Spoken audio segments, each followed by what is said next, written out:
प्रतिज्ञा है। मैं गांव से बिलोंग करती हूँ। हमारे गांव में एक बड़ा ही अजीब सा रिवाज था। अगर लड़की शादी के 5 महीने बाद तक प्रेग्नेंट नहीं होती थी तो उसे तांत्रिक बाबा की कोठरी में 5 दिन रहने के लिए भेज दिया जाता था। ये बात सुनकर मुझे बहुत ही अजीब लगा था। मेरी भाभी को भी तांत्रिक बाबा की कोठरी पर भेज दिया गया था। उसके बाद वो प्रेग्नेंट हो गई थी। एक दिन मैंने अपनी भाभी से ये राज पूछा तो भाभी के चेहरे के एक्सप्रेशन बदल गए थे, बल्कि उनके चेहरे का तो रंग ही उड़ गया था। वो रोते हुए कहने लगी, तुम अभी छोटी हो, इसीलिए इन बातों पर ज्यादा ध्यान मत दो। और रोते हुए बताने लगी कि भगवान किसी लड़की पर ऐसा जुल्म न करे जैसा हमारे गांव की लड़कियों पर किया जाता है। मैं भाभी की बात सुनते ही डर गई थी, लेकिन जब 6 साल के बाद मेरी शादी हुई तो मुझे भी तांत्रिक बाबा की कोठरी पर भेज दिया गया था। लेकिन जो बात मुझे पता चली उसके बाद तो मेरे पैरों तले से जमीन निकल गई थी। मेरा नाम प्रतिज्ञा है, लेकिन मुझे मेरी फैमिली में प्यार से कम्मो बुलाया जाता था। किसी ने भी कभी मुझे प्रतिज्ञा नाम से नहीं बुलाया था। ये नाम मेरी दादी ने रखा था। मेरी दादी मुझे प्यार से कम्मो बुलाया करती थी। उसके बाद से ही घर के सभी लोग मुझे कम्मो कहकर पुकारते थे। मैं अपनी फैमिली में सबसे छोटी थी, इसलिए मेरे घर के सभी लोग मुझसे बहुत प्यार और लाड किया करते थे। मुझसे बड़े मेरे 2 भाई और एक बहन थी। मेरे पिता की अपनी एक लॉन्ड्री की दुकान थी। हम गांव में रहते थे, फिर भी वहां पर काफी सारे लोग ऐसे थे जो धोबी से कपड़े धुलवाया करते थे। ये कह लो कि मेरे पिताजी धोबी थे। जैसे जैसे मैं जवान होती गई मुझे आइडिया हुआ कि हमारे गांव के कुछ रिवाज बहुत अजीब से हैं, जिनको लोग मानते भी हैं और उन पर ध्यान भी दिया जाता है। हमारे गांव में लड़कियों को पढ़ाने लिखाने का कोई रिवाज नहीं था, बल्कि उनका जन्म होते ही उनका दहेज इकट्ठा करना शुरू कर दिया जाता था और उनकी शादी के बारे में पहले ही सोच विचार कर लिए जाते थे। जैसे ही लड़की जवानी की दहलीज तक पहुंचती थी तो उसकी शादी भी कर दी जाती थी और शादी भी अपने ही गांव में की जाती थी। आज तक कभी ऐसा नहीं हुआ कि किसी भी लड़की की शादी हमारे गांव से बाहर की गई हो। अगर लड़की हमारे गांव की होती तो उसकी शादी हमारे गांव के ही लड़के के साथ की जाती थी। मुझे याद है जब मैं 12 साल की थी तब गांव में एक हंगामा हुआ था। गांव में एक लड़की ने दूसरे गांव के लड़के से शादी करने की बात कही थी, लेकिन उस लड़की की बात पर कोई भी राजी नहीं हुआ था। लड़का भी लड़की के पेरेंट्स के आगे बुरी तरह से गिड़गिड़ा रहा था। यहाँ तक कि उसने अपने पेरेंट्स को रिश्ता लेकर भी हमारे गांव में भेज दिया था और वो लड़का कहता था कि मैं इससे मोहब्बत करता हूँ, मेरी शादी इस लड़की के साथ कर दो। मगर गांव के सरपंच ने हाथ उठाकर मना कर दिया था। अगर वहां शादी हो गई तो पूरा गांव मुसीबत में आ जाएगा। लड़का समझ रहा था। फिर उसके घर वालों ने लड़के को अपने घर के कमरे में ही बंद कर दिया था और उसको कैद कर दिया था। वो लड़का काफी दिनों तक अपने घर से बाहर नहीं निकला था। कुछ दिनों बाद पता चला कि लड़के ने अपने कमरे में ही पंखे से लटक कर फांसी लगा ली। मैं उस टाइम छोटी थी, इसलिए इन बातों को इतनी गहराई से नहीं जानती थी और ना ही अपने गांव की इन रस्मों रिवाज के बारे में कुछ आगाह थी। मैं बस 4th क्लास तक ही पढ़ी हुई थी और मुझे आगे पढ़ने का बहुत शौक था, मगर मेरे पिताजी ने मना कर दिया। मैं 4th क्लास तक भी बड़ी जिद से पढ़ी थी। मेरे परिवार वाले तो मेरा स्कूल में एडमिशन ही नहीं कराना चाहते थे। मैं आगे पढ़ने की और जिद करती तो मेरे पिताजी कहते कि बस यहीं तक बहुत है, हमारे गांव में ये सब नहीं चलता। मैं बहुत रोई थी और बहुत तड़पी थी, मगर मेरे पिता पर कोई असर नहीं पड़ा था। मुझे मेरी एक फ्रेंड ने एडवाइस दी कि सब गांव वाले हमारे गांव के फेमस तांत्रिक बाबा को बहुत मानते हैं। तुम तांत्रिक बाबा के पास जाकर उनसे सिफारिश करवाओगी तो तुम्हारे पिता जरूर मान जाएंगे। ऐसे ही एक दिन मेरे सब घर वाले कहीं पर गए हुए थे और मैंने आज से पहले कभी तांत्रिक बाबा को नहीं देखा था। बस इतना जानती थी कि वही पूरे गांव और गांव के लोगों पर अपना राज चलाते हैं और सब लोग उनकी ही बातों को मानते हैं। इसलिए मुझे उम्मीद थी कि वो मेरी सिफारिश मेरे पिता से करेंगे तो मुझे आगे पढ़ने की भी परमिशन मिल जाएगी। रास्ते में एक छोटा सा घर आता था। जैसे ही मैं इस घर के आगे से गुजरी तो घर की खिड़की से एक लड़की झांक रही थी। उसने मुझे खिड़की से ही आवाज लगाई और उसने मुझे अपने घर के अंदर बुला लिया। वो मुझसे पूछने लगी कि इतनी कड़ी धूप में तुम कहाँ जा रही हो। तो मैंने उसे सारी बात बताई और कहा कि मैं तांत्रिक बाबा के पास जा रही हूँ। कुछ देर सोचने के बाद उसने मुझसे कहा कि तुम्हें पढ़ने का बहुत शौक है तो मैं तुम्हें पढ़ाऊंगी, लेकिन इस बारे में किसी को पता नहीं चलना चाहिए कि तुम मुझसे पढ़ती हो। उनकी ये बात सुनकर मैं बहुत खुश हो गई थी, क्योंकि मुझे पढ़ने के लिए एक टीचर मिल गई थी। उनका नाम अवंतिका था। जब दोपहर को मेरे घर वाले सोने के लिए लेट जाते थे तो मैं अवंतिका मैम से पढ़ने के लिए आ जाती थी, और उन्होंने ही मुझे पढ़ने के लिए किताबें और कॉपियां दी थीं। अवंतिका मैम को देखकर लगता था कि वो बहुत पढ़ी लिखी हैं। अपने घर में शायद वो अकेली ही रहती थी, क्योंकि मैंने उनके घर में उनके अलावा कभी किसी को नहीं देखा था। अवंतिका मैम के पहनने के कपड़े भी गांव की और लड़कियों से काफी डिफरेंट होते थे। गांव की सारी औरतें पुरानी साड़ियां पहनती थीं, लेकिन अवंतिका मैम अच्छे अच्छे से सूट पहना करती थीं। वो बोलती थी तो मेरा मन करता था कि मैं उनको सुनती चली जाऊं। उनके बोलने का स्टाइल और उनका गेटअप मुझे बहुत पसंद था। पूरे 6 साल मैं अवंतिका मैम के पास चोरी चुपके पढ़ने के लिए जाती रही। अगर मेरे घर में किसी को मुझ पर शक भी होता तो मैं अपनी फ्रेंड के घर का कहकर अवंतिका मैम के घर पढ़ने के लिए आ जाती थी। अवंतिका मैम ने मेरा 9th और 10th का एग्जाम भी दिलवा दिए थे। मेरा हाई स्कूल कंप्लीट हो चुका था। अवंतिका मैम ने मुझे खुद ही स्कूल ले जाकर मेरे पेपर्स भी दिलवाए थे। मेरी माँ को और मेरी बहन को इस बारे में पता था, लेकिन मेरी वजह से वो खामोश रही। उन्होंने इस बारे में घर पर किसी को भी कुछ नहीं बताया था।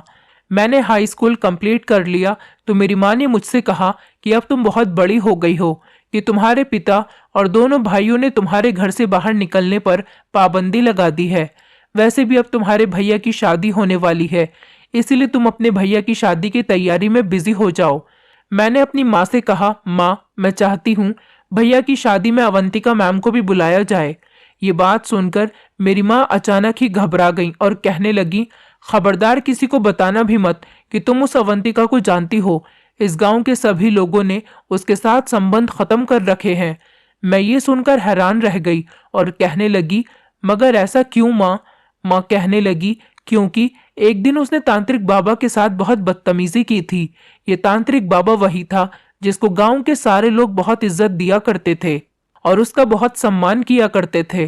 तांत्रिक बाबा को ही गांव का सरपंच भी बना दिया गया था। उस दिन मुझे पहली बार अपने गांव की अजीबोगरीब रस्म और रिवाज के बारे में पता चला था कि जो लड़की शादी के 5 महीने बाद तक प्रेग्नेंट नहीं होती, उसे तांत्रिक बाबा के पास 5 दिन रहने के लिए भेज दिया जाता है, जहां पर उसका इलाज किया जाता है और फिर वो प्रेग्नेंट हो जाती है। अवंतिका मैम बाकी लड़कियों से काफी डिफरेंट थीं। वो पढ़ी लिखी भी थीं, इसलिए शादी के बाद जब वो प्रेग्नेंट नहीं हुई तो उन्होंने तांत्रिक बाबा के पास जाने से इनकार कर दिया था, जिसके नतीजे में उनके सारे परिवार वालों ने और उनके ससुराल वालों ने उनसे सारे संबंध खत्म कर दिए थे और उनको उस घर में बंद कर दिया था। ये सब मुझे पहली बार पता चला था और ये रिवाज सुनकर बड़ा ही अजीब लगा था। फिलहाल मेरे बड़े भैया की शादी और मेरी बहन की शादी एक ही दिन हो गई थी। शादी होने के बाद मेरी बहन अपने ससुराल चली गई और भाभी हमारे घर पर आ गई थी। वो हमारे गांव में ही रहती थी, इसलिए मैं भाभी को पहले से ही जानती थी। भाभी के घर आने से मैं बहुत खुश थी, क्योंकि मेरी बहन की भी विदाई हो गई थी, इसलिए मैं खुद को बहुत अकेला महसूस करती थी। मगर भाभी घर में आते ही मेरी दोस्त बन गई थी। उनके साथ मेरी बहुत अच्छी बातचीत होनी शुरू हो गई थी। मेरी भाभी बहुत अच्छी और समझदार थी और बहुत सुशील और संस्कारी भी थी। वो सारा सारा दिन भगवान की पूजा में ही गुजार दिया करती थी। मैं उनसे पूछती तो वो कहती कि प्रार्थना किया करो भगवान से मुझे जल्द से जल्द औलाद दे दे। अगर मैं 5 महीने तक प्रेग्नेंट नहीं हुई तो मुझे तांत्रिक बाबा के पास जाना होगा। मेरे बड़े भैया और मेरी बहन की शादी एक ही दिन हुई थी और शादी के तीसरे महीने ही मेरी बहन प्रेग्नेंट हो गई थी, मगर मेरी भाभी की गोद अभी तक सूनी थी। मैंने अपनी भाभी को समझाया और कहा कि आप उदास क्यों हो रही हो, आप इस बारे में भैया से कहो, हो सकता है वो आपका इलाज किसी अच्छे डॉक्टर से करवा दें, उसके बाद आप प्रेग्नेंट भी हो जाओ। भाभी कहने लगी, ऐसा नहीं हो सकता, यहाँ पर किसी का इलाज नहीं करवाया जाता, यहाँ सिर्फ तांत्रिक बाबा से ही इलाज करवाया जाता है। लेकिन मैं तांत्रिक बाबा के पास नहीं जाना चाहती, बस तुम मेरे लिए प्रार्थना करो। मेरी भाभी की शादी को 4 महीने हो गए थे। तो गांव की औरतों ने हमारे घर आकर मेरी माँ को राय देना शुरू कर दिया कि तुम अपनी बहू को तांत्रिक बाबा के पास लेकर चलो। भाभी बहुत डर गई थी और सारा सारा दिन रोती रहती थी। मेरी भाभी की शादी को अब 5 महीने पूरे हो चुके थे। जब भाभी प्रेग्नेंट नहीं हुई तो गांव के रिवाज के मुताबिक कुछ औरतें उनको लेने के लिए आ गई थी। मैंने माँ से कहा कि जब भाभी तांत्रिक बाबा के पास नहीं जाना चाहती तो उनके साथ जबरदस्ती मत करो। मेरी माँ कहने लगी, बेटी तुम अभी छोटी हो इसलिए इन बातों में मत पड़ो। अगर ये तांत्रिक बाबा के पास नहीं गई तो तुम्हारे भैया तुम्हारी भाभी को तलाक देकर घर से निकाल देंगे। तलाक का नाम सुनकर भाभी घबरा गई थी और बुरी तरह से डर गई थी। उसके बाद रोते हुए भाभी तांत्रिक बाबा के पास जाने के लिए तैयार हो गई। भाभी जाते टाइम पर मुझसे गले मिलते हुए गई थी। मुझे ये जानकर बड़ी हैरानी और परेशानी हो रही थी कि सिर्फ 5 दिन की ही तो बात है, न जाने भाभी इतना क्यों डर रही है। मुझे वैसे भी यकीन नहीं था कि किसी तांत्रिक बाबा के इलाज से किसी के यहाँ पर बच्चा भी पैदा हो सकता है। मैंने अगर अवंतिका मैम से शिक्षा हासिल ना की होती तो शायद मैं भी इन बेतुकी बातों का शिकार हो गई होती। अवंतिका मैम की दी हुई शिक्षा मुझे अच्छी तरह से याद थी कि संतान देना और ना देना सिर्फ भगवान के हाथ में है। तो फिर ये बाबा क्या करता था? भाभी को गए हुए 2 दिन गुजर गए थे। मुझे बड़ी हैरानी हो रही थी। एक दिन मैं चोरी चुपके घर से निकल गई थी ताकि जाकर भाभी का हालचाल मालूम कर सकूं। वो तांत्रिक बाबा गांव के सबसे आखिरी कोने पर रहता था। मैं अपना मुंह छुपाकर वहां से चली गई थी। वो एक बड़ी सी कोठरी थी जिसके आसपास काफी सारे छोटे छोटे कमरे भी बने हुए थे। उन कमरों में काफी सारी औरतें मौजूद थीं। मैं हर कमरे की खुली हुई खिड़की के पास जाकर भाभी को ढूंढ रही थी। आखिर 3-4 कमरों के बाद एक कमरा आया था जिसकी खिड़की खुली हुई थी। वहीं से मुझे भाभी नजर आ गई थी। वो जमीन पर बैठी हुई थी। मैंने उनको आवाज दी तो भाभी मुझे देखकर चौंक गई थी और कहने लगी कि तुम यहाँ पर क्यों आई हो, जाओ यहाँ से, मैं 2 दिन के बाद खुद आ जाऊंगी। मैंने कुछ पूछना चाहा तो भाभी ने हाथ जोड़ लिए। उनकी आंखों में आंसू थे और कहने लगी, तुम्हें भगवान का वास्ता है, प्लीज यहाँ से चली जाओ। भाभी की हालत देखकर मुझे बहुत अफसोस हो रहा था। वो मुझे कुछ परेशान सी नजर आ रही थी। भाभी ने कहा, तुम जाओ यहाँ से, मैं नहीं चाहती कि कोई तुम्हें देख ले। मैं भाभी के कहने पर लौट आई थी। पूरे 5 दिन हुए तो मेरी माँ और भैया जाकर भाभी को घर पर लेकर आए थे। भाभी बहुत बुरी हालत में लग रही थी। उनकी आंखों के नीचे डार्क सर्कल भी पड़े हुए थे और वो पहले से भी ज्यादा कमजोर लग रही थी। मैंने कहा, माँ ये भाभी को क्या हुआ है? मेरी माँ कहने लगी, चुप करो, कुछ नहीं हुआ तुम्हारी भाभी को। तुमसे कितनी बार कहा है कि बड़ों के बीच में मत बोला करो, अभी तुम छोटी हो। माँ ने मुझे डांट कर खामोश करवा दिया था। माँ कहने लगी, बाबा के इलाज की वजह से ऐसा हुआ है, घबराने वाली कोई बात नहीं है। मैंने माँ के ऐसा कहने पर अफसोस से सर हिला दिया था और अपने दिल में सोचने लगी कि ऐसा भी मुमकिन नहीं है कि बाबा के इलाज से भाभी प्रेग्नेंट हो जाए। लेकिन मैं हैरान तो तब हुई थी जब 1 महीना गुजर गया था और उसके बाद खबर मिली कि भाभी प्रेग्नेंट है। माँ और भैया की तो खुशी का ठिकाना भी नहीं था। वो सारे गांव में मिठाइयाँ बांट रहे थे और खूब खुशियां मना रहे थे। मैं तो जितना हैरान होती उतना ही कम था। ये सब कुछ मेरी सोच से भी ऊपर हुआ था। मैंने भाभी से पूछा कि भाभी इस सब का क्या राज है, ऐसा क्या हो गया? आखिर वो तांत्रिक बाबा औरतों के साथ ऐसा भी क्या करता है कि औरतें इतनी जल्दी प्रेग्नेंट हो जाती हैं? और आप भी प्रेग्नेंट हो गई हो, ऐसा कैसे हुआ? बताओ ना भाभी, वहां उसकी कोठरी में आपके साथ क्या हुआ? मेरी ये बात सुनकर भाभी के चेहरे के एक्सप्रेशन बदल गए थे। वो अपनी आंखों में आंसू भरकर कहने लगी कि मुझसे ये सब मत पूछो। मैंने भाभी से बहुत जिद की तो भाभी ने बस इतना ही कहा कि तुम अभी छोटी हो, मैं तुम्हें डिटेल नहीं बता सकती। बस इतना समझ लो कि इस रिवाज ने मुझ समेत कई लड़कियों की जिंदगी बर्बाद कर दी है। भगवान किसी भी लड़की पर ऐसा जुल्म न करे जो हमारे गांव की लड़कियों पर होता है। मैं भी भाभी की बातें सुनकर बहुत डर गई थी कि आखिर ऐसा क्या जुल्म होता है। भाभी ने कहा, वक्त आने पर तुम्हें भी सब कुछ पता चल जाएगा। उस दिन के बाद हमेशा मैंने भाभी को उदास ही देखा था। 9 महीने पूरे होने के बाद भाभी ने एक बेटी को जन्म दिया था। भाभी की बेटी देखने में बिल्कुल भाभी पर ही गई थी, लेकिन चौंकाने वाली बात यह थी कि संतान के लिए मन्नतें और प्रार्थना करने वाली भाभी की जब अपनी संतान हो गई थी तो वो उसे देखती तक नहीं थी। लगता ही नहीं था कि वो उनकी अपनी बेटी है। वो तो उससे ज्यादा प्यार भी नहीं करती थी। मेरी माँ ही उसे संभाली फिरती थी। मैं कई बार भाभी को कहती कि अपनी बेटी का ध्यान रखा करो, आपकी बेटी को हम क्यों संभालें, हमसे ज्यादा ये आपकी बेटी है। मगर वो शायद दिमागी मरीज बन चुकी थी। हंसकर कहती थी, उसे वही उस कोठरी पर ही छोड़ आओ। मैं क्यों उसे हाथ लगाऊं, मैं तो गंदी हो गई हूं, मेरे साथ गंदा काम किया गया है। पता नहीं क्यों, मगर मुझे यही लगता था कि जब से भाभी उस तांत्रिक बाबा के पास गई हैं तब से ही वो बहुत अजीब सी हो गई हैं। मुझे भाभी की हालत पर बहुत तरस आने लगा था। वो हमेशा खोई खोई सी रहती थी और वो अब तो बिल्कुल ही अपने होशो हवास खोने लगी थी। माँ रोज परेशान होकर यही कहती थी कि इसे ठीक करने के लिए एक बार फिर से तांत्रिक बाबा के पास लेकर जाना पड़ेगा। एक दिन जब भाभी के सामने ये बात हुई कि उन्हें दोबारा से तांत्रिक बाबा के पास लेकर जाना पड़ेगा, ये बात सुनकर वो बुरी तरह से डर गई थी और कहने लगी, नहीं, मुझे दोबारा उनके पास नहीं जाना। वो डर की वजह से खुद को बदलने की कोशिश कर रही थी और वो ठीक भी हो गई थी। उसके बाद मेरी माँ बड़े गर्व के साथ लोगों से कहती कि देखा, बस तांत्रिक बाबा का नाम लिया और हमारी बहू ठीक हो गई। इससे बढ़कर उनके चमत्कार का सबूत और क्या होगा। मगर मेरा दिल ये मानने को तैयार ही नहीं था। मैंने एक दो बार फिर से भाभी से पूछा, बताओ भाभी, तांत्रिक बाबा ने किस तरह से आपका इलाज किया। मगर वो हंस देती थी, तुम फिक्र मत करो, तुम्हें सब पता चल जाएगा जब तुम्हारी शादी होगी। मैं भाभी की हालत देखकर सोचती रहती थी कि भगवान न करे मुझे उसके पास जाना पड़े। इसी तरह से 2-3 साल गुजर गए थे और इसी दौरान मेरी एक बहुत पक्की फ्रेंड की भी शादी हो गई थी। वो भी 5 महीने तक प्रेग्नेंट नहीं हुई तो उसे भी तांत्रिक बाबा के पास भेज दिया गया था। मगर वो जब वापस आई तो बहुत खुशहाल नजर आ रही थी। मुझे ऐसा लगा कि वो भी भाभी की तरह उदास और परेशान होगी और मुझे कोई और ही कहानी सुनाएगी। मगर वो तो कहने लगी कि उस पर तंत्र मंत्र पढ़ फूंक कर उसका इलाज किया गया और बड़े अच्छे तरीके से वहां पर उसने 5 दिन गुजारे थे।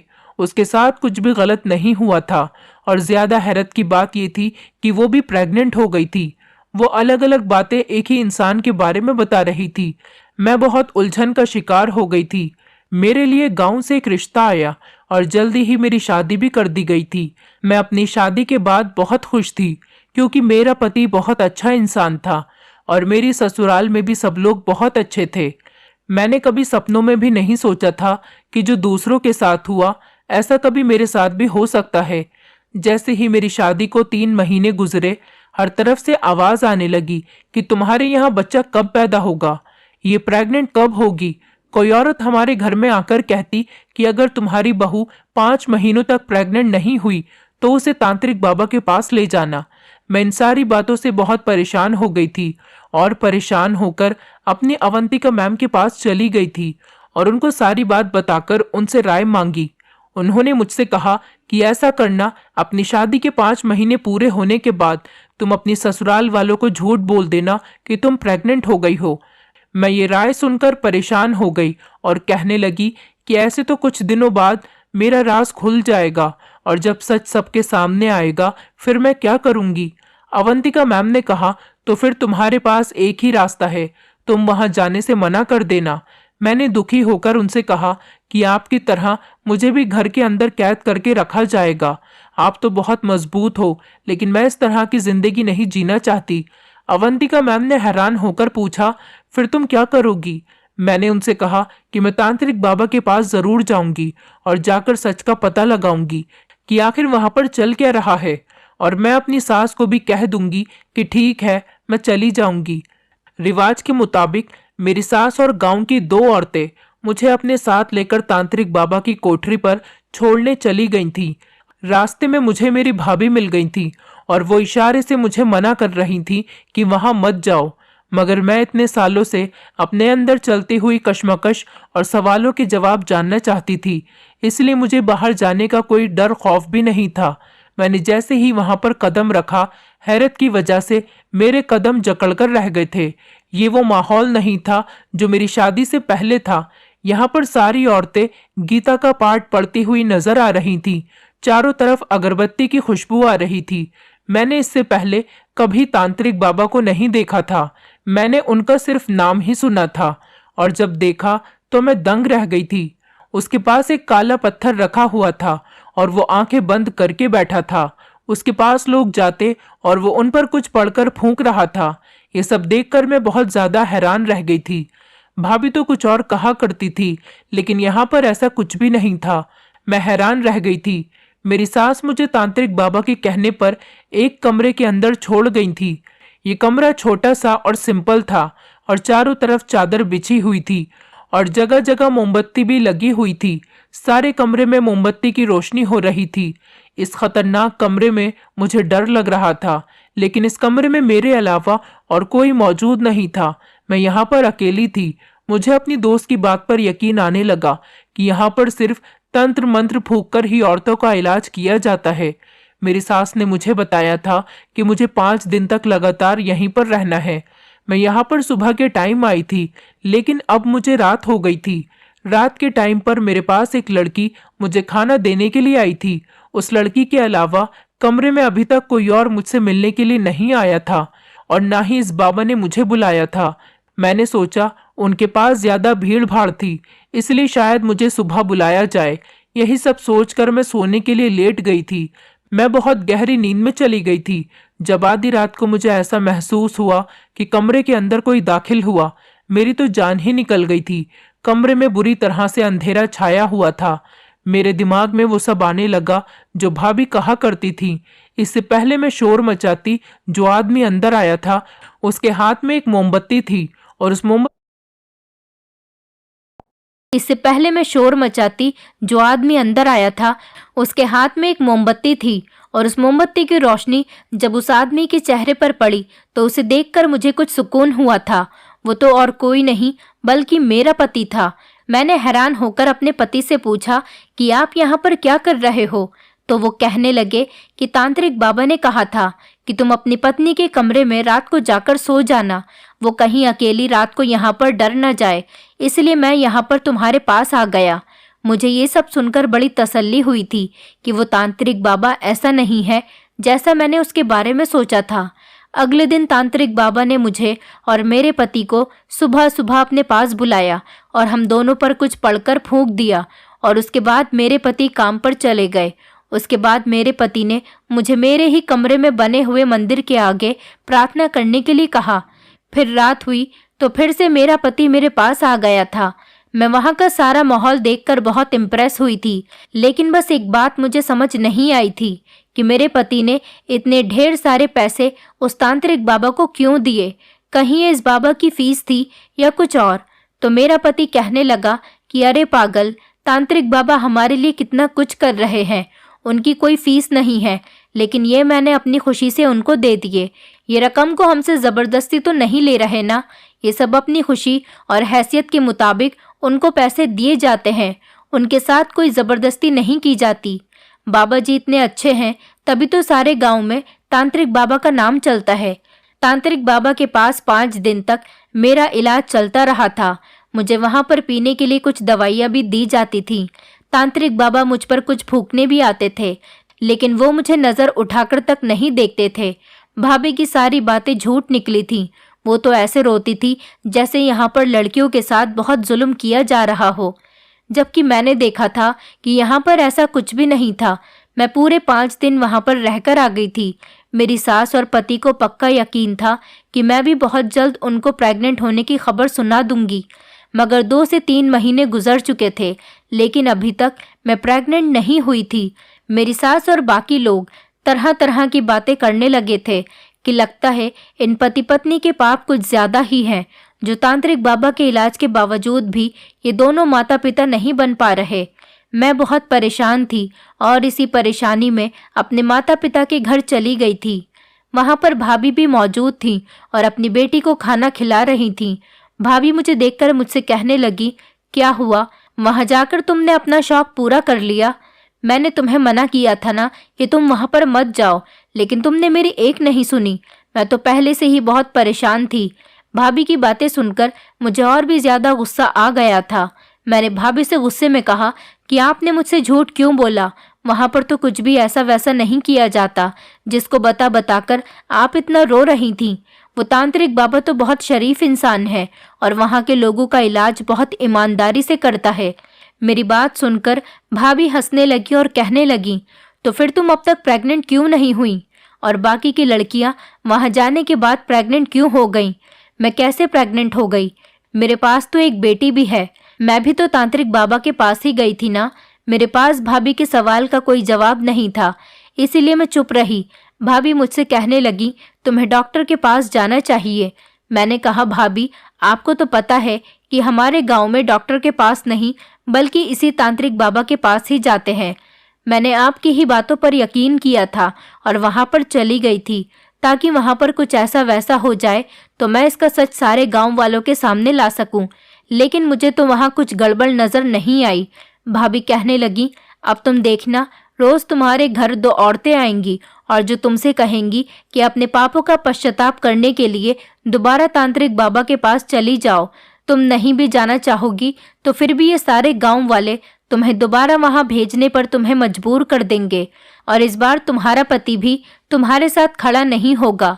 तुम्हें अगर मेरी बात पर यकीन नहीं आता तो तुम मेरी ये सारी बातें लिखकर रख लो। मैं भाभी की सारी बातें सुनकर बहुत डर गई थी और अपने घर मतलब अपने ससुराल को वापस आ गई थी। लेकिन अब की बार तो वही हुआ था जैसा भाभी ने कहा था। रोज अलग अलग तरह की 2 औरतें हमारे घर पर आ जाती थीं और मेरी सास से वही सब कुछ कहती जो मुझे भाभी ने बताया था। वो कहती कि बहू को दोबारा से तांत्रिक बाबा के पास लेकर जाओ, इसके पापों का पश्चाताप करवाओगी तभी जाकर तुम दादी बनोगी। रोज हमारे घर में कोई ना कोई नई औरत आती और मेरी सास को पट्टियां पढ़ाती थी। वही सब कुछ चल रहा था जिसके बारे में भाभी मुझे पहले ही बता चुकी थी।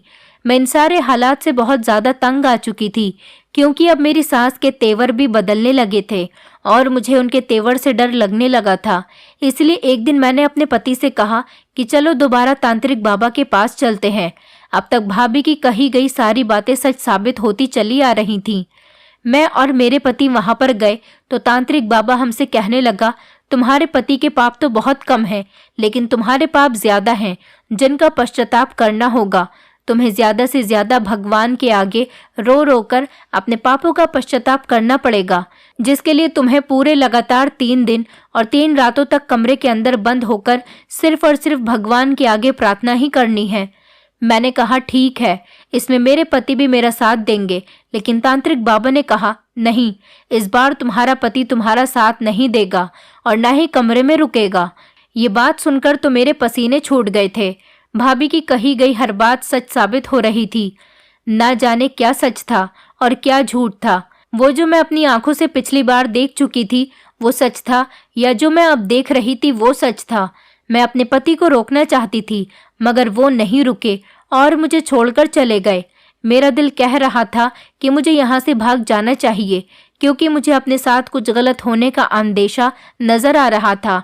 लेकिन मैं उठकर कमरे में चली गई जहाँ पर मुझे तांत्रिक बाबा ने जाने के लिए कहा था। मैं दोबारा वहीं पर आ गई थी जहाँ पर मैं पहली बार भी नहीं जाना चाहती थी और एक बार फिर से मैं उसी कमरे में आ गई थी क्योंकि हालात भी ऐसे ही हो गए थे। क्योंकि मैं ना चाहते हुए भी भाभी के कहने पर यहाँ पर आ गई थी और फिर मुझे सच का भी तो पता लगाना था। थोड़ी ही देर गुजरी थी कि तांत्रिक बाबा भी कमरे में आ गया था। मैंने कहा, आप यहाँ पर क्या करने आए हैं? तांत्रिक बाबा ने मेरे करीब आते हुए कहा कि मैं तुम्हारे बारे में सब जानता हूँ। मैं डर कर पीछे हट गई और पूछने लगी, तो आप मेरी मदद करेंगे? तांत्रिक बाबा कहने लगा, हाँ, मैं तुम्हारी मदद जरूर करूंगा, बल्कि मैं तुम्हारी मदद करने के लिए ही तो यहाँ पर आया हूँ। तुम जरूर माँ बनोगी और अपने बच्चे को अपने हाथ में खिला सकोगी, लेकिन इसके लिए एक शर्त होगी। मैं तुमसे जैसा कहूँगा तुम्हें वैसा ही करना पड़ेगा। तांत्रिक बाबा ने जो मुझे शर्त बताई उसे सुनकर तो मेरे कदमों तले से जमीन ही निकल गई थी। भाभी ने सच ही कहा था कि वो इंसान नहीं बल्कि एक बहुत बड़ा दरिंदा था। इंसान के रूप में एक छुपा हुआ भेड़िया था जो लोगों के साथ गलत कर रहा था। उसने मुझे गलत काम करने के लिए कहा था। मैंने जब इनकार किया तो वो कहने लगा, इस तरह से तो तुम कभी भी मां नहीं बन सकती। रोज लोग तुम्हारे घर जाकर तुम्हें बेइज्जत करेंगे और तुमसे सवाल जवाब करेंगे तो तुम उन्हें क्या जवाब दोगी?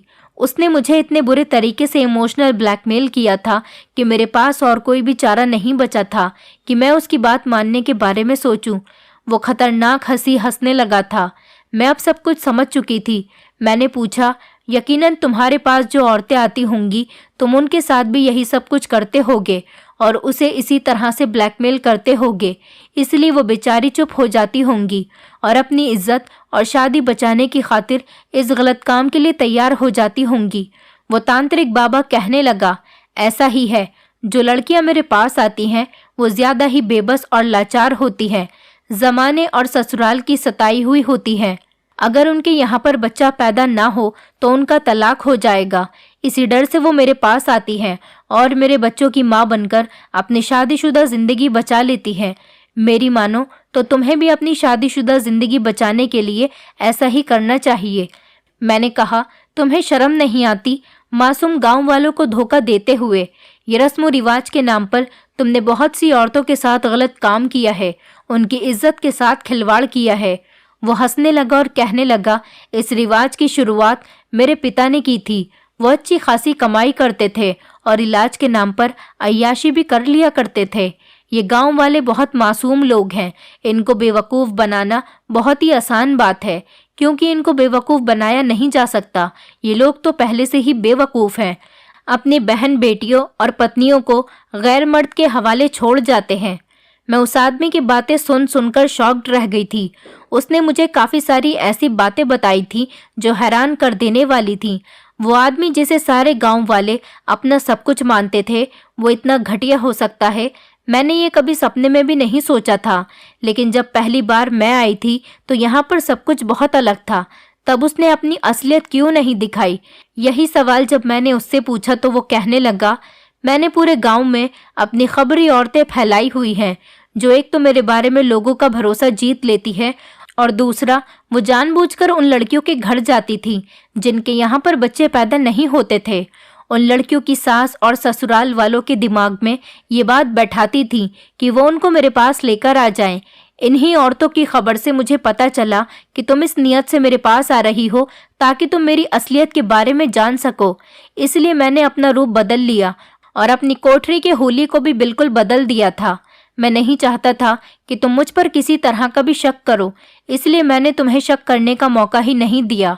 मैंने ही उन औरतों को दोबारा तुम्हारे घर भेजा ताकि वो ताने देकर तुम्हें इतना मजबूर कर दे कि तुम दोबारा यहाँ पर आने पर खुद मजबूर हो जाओ। और वही हुआ। आखिरकार तुम्हें औलाद के लिए यहाँ पर दोबारा से आना ही पड़ा। अभी अगर तुम नहीं आती तो तुम नहीं जानती तुम्हारे साथ कितना बुरा होता। तुम्हारी सास तुम्हें तलाक दिलवा देती। मैंने सोचते हुए कहा, अगर मैं तुम्हारी असलियत सारे गांव वालों को बता दूं तो?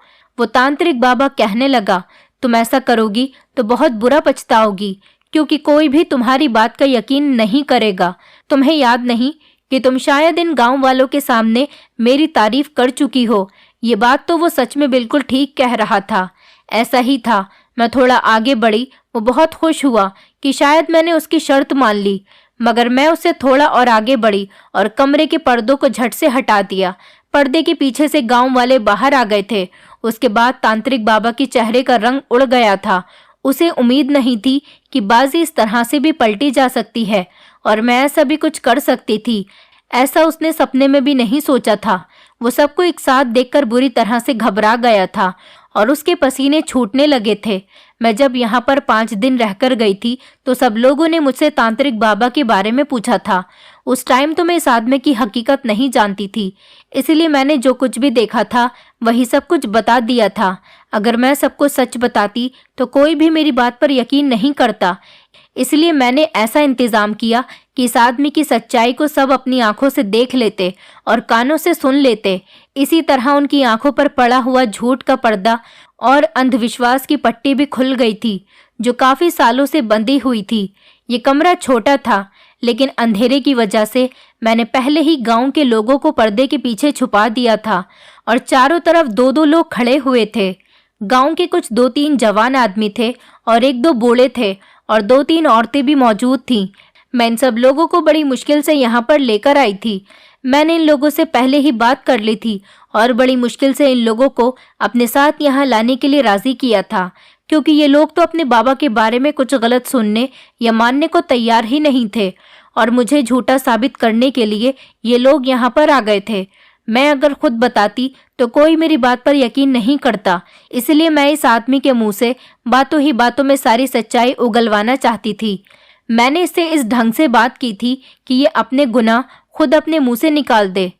इस आदमी ने अपने सारे गुनाहों की सच्चाई अपने मुंह से कह दी थी और सारे लोगों ने सुन भी ली थी। मेरा पति भी कमरे में मौजूद था। मेरे पति ने आगे बढ़कर तांत्रिक बाबा की पिटाई करनी शुरू कर दी और बाकी सारे मर्द भी उसके साथ मिल गए थे। औरतों ने भी उन औरतों को पकड़ लिया जो सारे गांव में फसाद फैलाती थीं।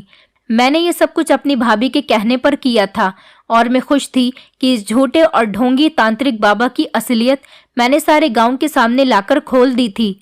अवंतिका मैम ने जब ये बात सुनी तो खुशी से मुझे गले लगा लिया था और वो कहने लगी, जिस काम की हिम्मत में सारी जिंदगी नहीं कर पाई वो काम तुमने कर दिखाया। मेरी फ्रेंड ने मेरा बहुत शुक्रिया अदा किया